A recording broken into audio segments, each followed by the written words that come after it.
Hey, happy Friday. Let's jump right into it. Today I'm discussing the highly anticipated, well, for me, The Red Palace by June Hur.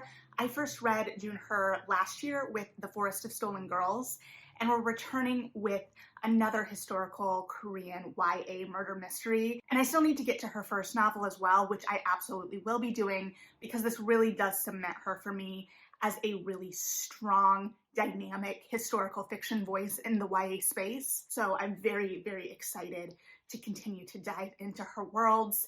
This time we are in the mid 1700s and at the palace. So while The Forest of Stolen Girls kind of looked at the remote and the politics of remote places and a lot of things there, here we are right smack dab in the middle of palace politicking. And our protagonist Hyun is a palace nurse. She has sacrificed a lot, worked very diligently for this prestigious placement. And part of the reason she has worked so hard for this is that she is the illegitimate daughter of a lord. And the book really takes a look at that. We'll get more into that later. But she has gained as much social standing in a way as she can with this placement. And then there's a massacre of other nurses in town. And to make this horror even worse, one, Hyun sees it, and two, her mentor is being pinned for the murders by the head of the investigation. And even worse, murmurs start to happen around the city that the crown prince, who is kind of a dark, dynamic character within this world, was somehow involved. And Hyun was called to the prince's quarters that night along with one of her friends. And while she is the prince's alibi, she knows that that alibi is not correct, is not sound. But if she were to say anything about that, she could potentially lose her life. So she starts kind of digging into what is going on, both for justice for these women that she knew that were brutalized, and because her mentor, this woman that she really views as a mother figure, is being pinned for this horrific event. And in this search for the truth, she crosses paths with one of the rising stars of the investigative force, Yojin, who is kind of the most unbiased party, kind of searching for the truth on that side as well, because the head of the police force has a grudge against Hyun's mentor that is playing into this charge as well. So things escalate very quickly, and the tone is set so expertly right away. We get the sense of danger and the sense that the crown prince is directly involved in something right away. And based on the author's note, this is definitely pulled from real history. And I think there was a delicate balance that she was attempting to write around in terms of how that history was handled. And there's a lot there, but right away we get the tone that this is a dangerous place. We get the sense of the whispers immediately because we start with kind of these rumors around the prince even before we know this murder has happened. And there is a real sense of the social stratification of what Hyun's position in this place is. It talks about the fact that she is a nurse and she has this revered position because of the idea that men cannot touch women. There's just a whole lot of history embedded in it. But then the politicking of who wants what, who is trying to hide what, who is trying to overthrow who in terms of gaining favor or political power, and what that political power means, how it's possible to rise up, or if it is possible to rise up. One of Hyun's childhood friends, or at least acquaintances, someone she grew up with, is now a mistress to the king, and she is putting spies in play and is a main player in what is trying to be unraveled.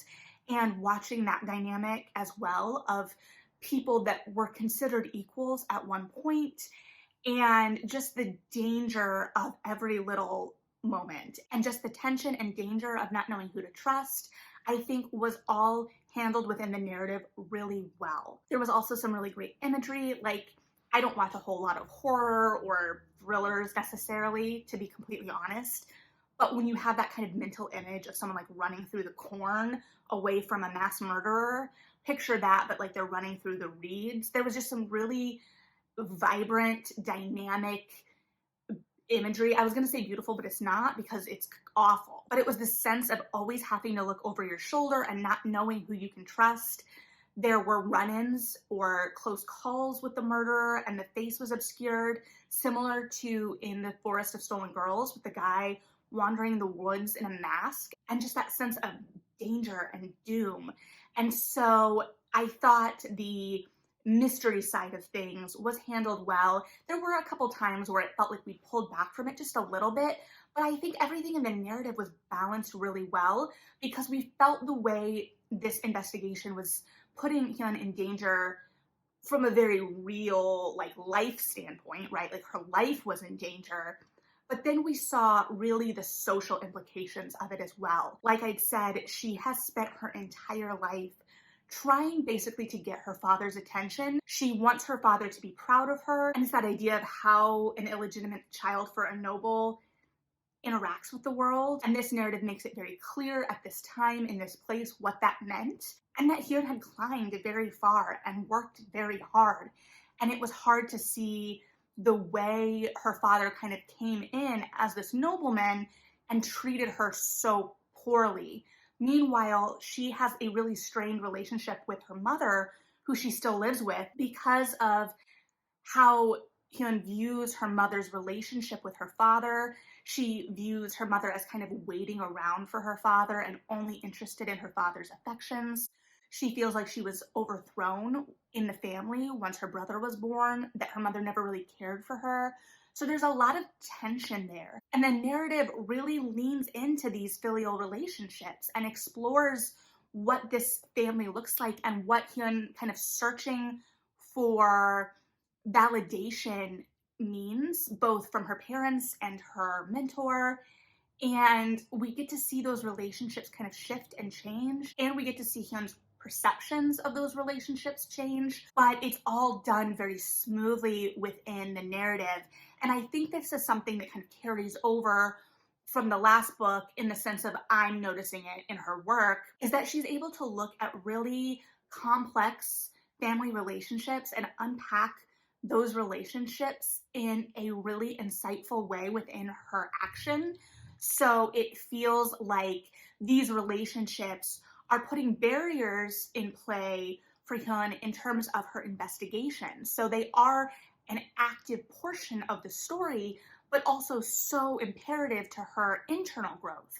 And it's just all done really well, and I care about every moment, and I'm tense because what is going to happen both if she gets found out in the palace, what are the repercussions of that, but also what are the family repercussions in terms of her relationships. She's been told by her father to not proceed helping with this investigation, and she does it anyway.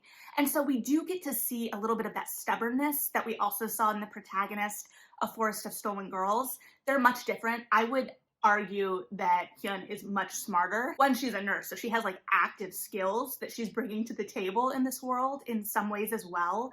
But she's just a lot more observant, and I think she has to be, right?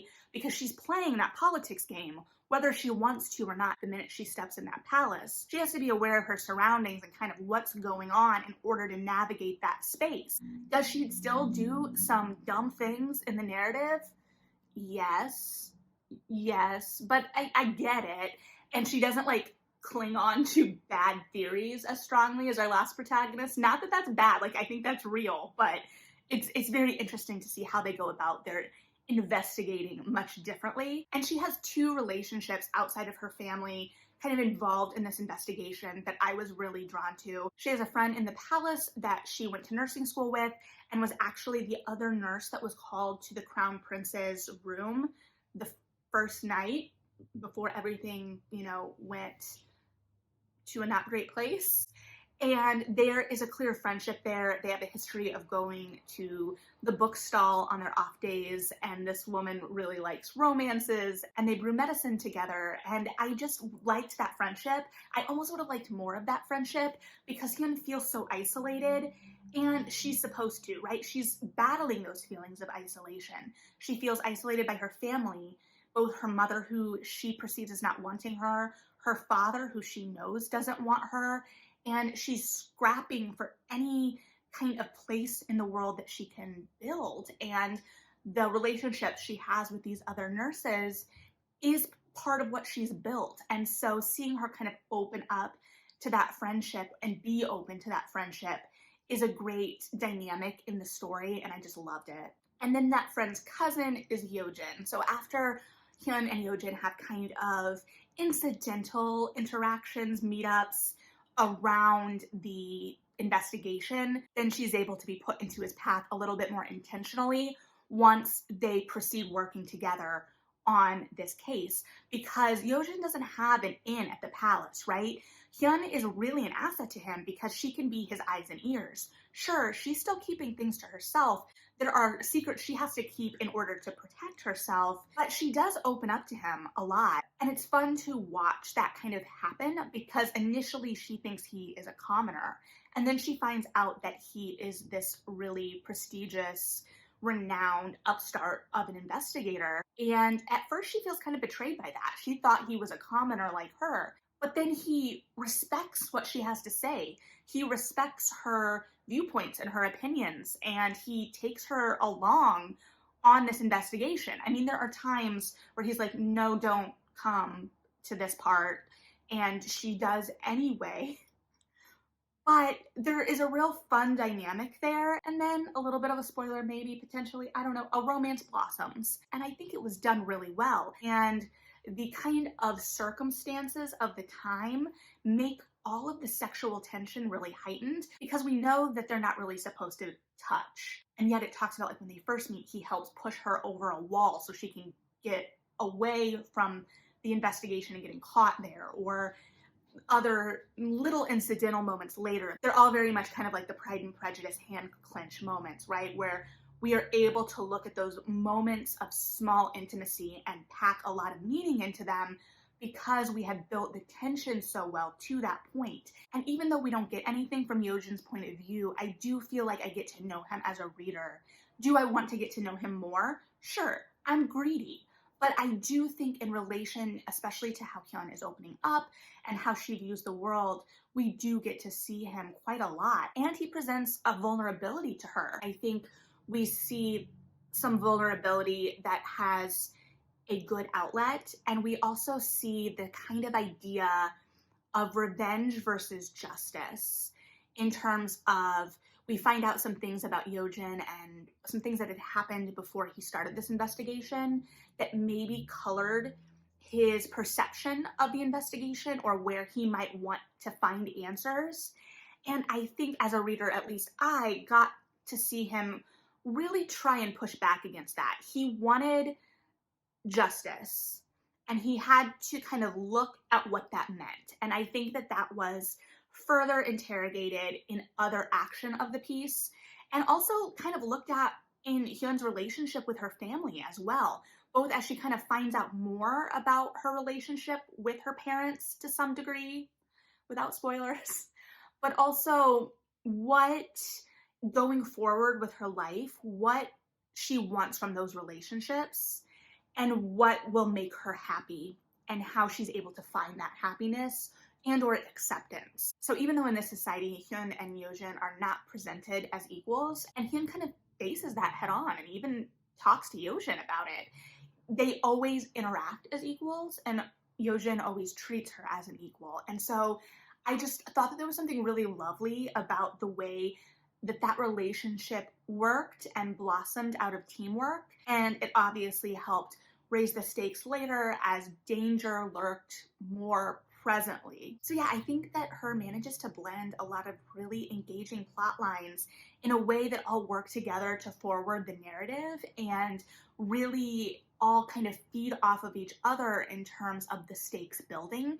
And I can definitely, as a reader, feel those stakes building throughout the story. So I really, really like her voice. It's incredibly readable. The way she writes historical fiction is great. I love the setting. I'm not going to turn down some political palace intrigue by any means. So yeah, I would be really interested to hear if you've read this, what you thought. If you haven't read this, I hope you'll consider picking it up. Thanks for hanging out. Read something good. Like and subscribe if you feel like it. And yeah,